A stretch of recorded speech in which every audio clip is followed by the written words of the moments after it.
As we go now to Cleveland, both the House and Senate passed non-binding resolutions last week in Washington, D.C., overwhelmingly supporting Israel's offensive in Gaza. On Thursday, the Senate passed the resolution by a unanimous voice vote. The House voted in a similar bill Friday. The bill was called Recognizing Israel's Right to Defend Itself Against Attacks from Gaza, reaffirming the United States' strong support for Israel and supporting the Israeli-Palestinian peace process.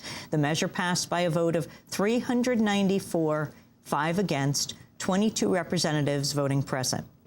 Democratic Congressmember Dennis Kucinich of Ohio is one of the 5 members of the House to vote against the resolution, joining us from Cleveland. Welcome to Democracy Now! Congressmember Kucinich, why did you vote against this resolution? I'm someone who's spent his entire career working for peace. And I don't think that resolution expressed a sentiment that will get us to peace because it was incomplete. It didn't truly address the humanitarian crisis. It didn't address the nature of the blockade. And it did not talk about the broad issues of occupation, nor did it set a path that could truly get us out of this crisis.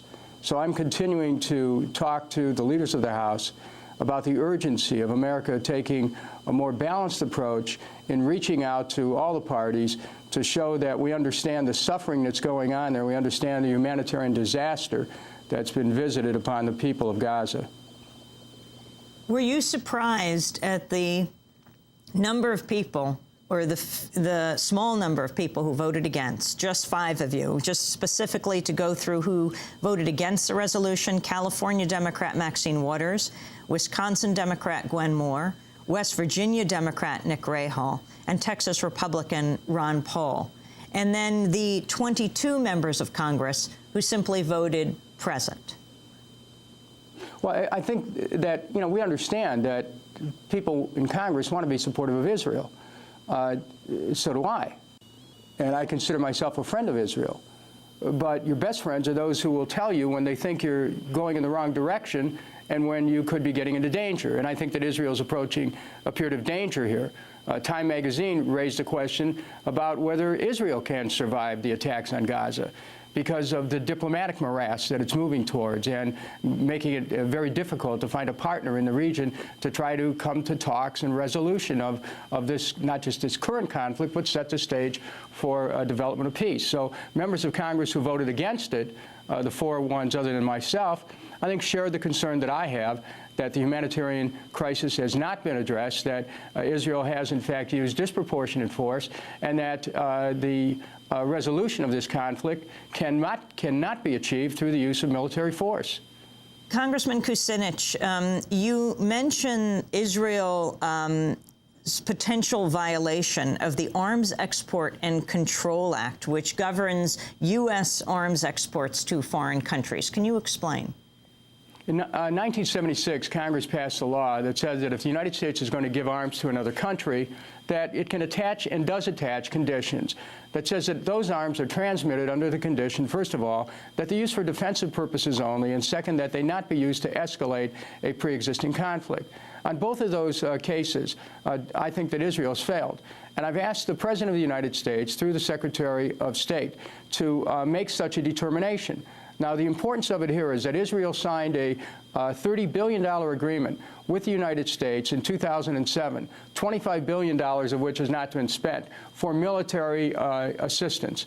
And I think that if Israel is going to get aid from the United States, that the United States must be very certain that military aid is not going to be used against the civilian population in a way that's occurring in Gaza. It's a very dangerous moment. Not only F-16 jets, Apache helicopters, but now we're seeing white phosphorus used against the people in Gaza. This should be a great concern to every person in this country because of the amount of money that we're giving to Israel, that the conditions upon that which that aid was transmitted be enforced. The issue of the UN vote against the Israeli attack, the U.S. did not vote against it, but abstained. Well, let's look at this in a broader context. Where the U.S. has really lost a lot of its moral authority. Ever since we started to attack Iraq and brought forward a war that was totally unjustified, our continued war in Afghanistan, the incursions in Pakistan, we are, and the saber-rattling with Iran. Where's the U.S.'s moral authority anyway? We have to, hopefully, with the new administration, take a new direction where we regain our ability to be able to counsel the rest of the world on how to move towards peace. We're not in a very good position to be able to counsel Israel, and as a matter of fact, the Bush administration encouraged Israel to continue the aggression that occurred in South Lebanon that resulted in the closing days of that war, the destruction of South Lebanon, which is one of the reasons why I'm concerned about what might happen yet in Gaza in the closing days of this current war. We have to work for the survival of Israel through diplomacy. Just simply arms is not going to keep Israel safe. It is just a matter of fact that the United States has a higher role to play in world affairs, but the only way that we can do it is if we stand for international law and then ask our partners, such as Israel, to stand for international law as well. What is your assessment of how the president-elect, the man who will be president next week, Barack Obama, has dealt with Gaza? I think it's too early to say. There are many people wanted him to speak out. I think that as an incoming president, even though he did say something about what happened in Mumbai, this situation in Gaza and the Middle East is much more complex. I think he was wise to be careful about saying anything, but he's taken upon himself a great responsibility and is going to have to move quickly to deal with these issues in the Middle East and to try to open up talks with Iran, which I think is, looming behind the scene as a larger issue.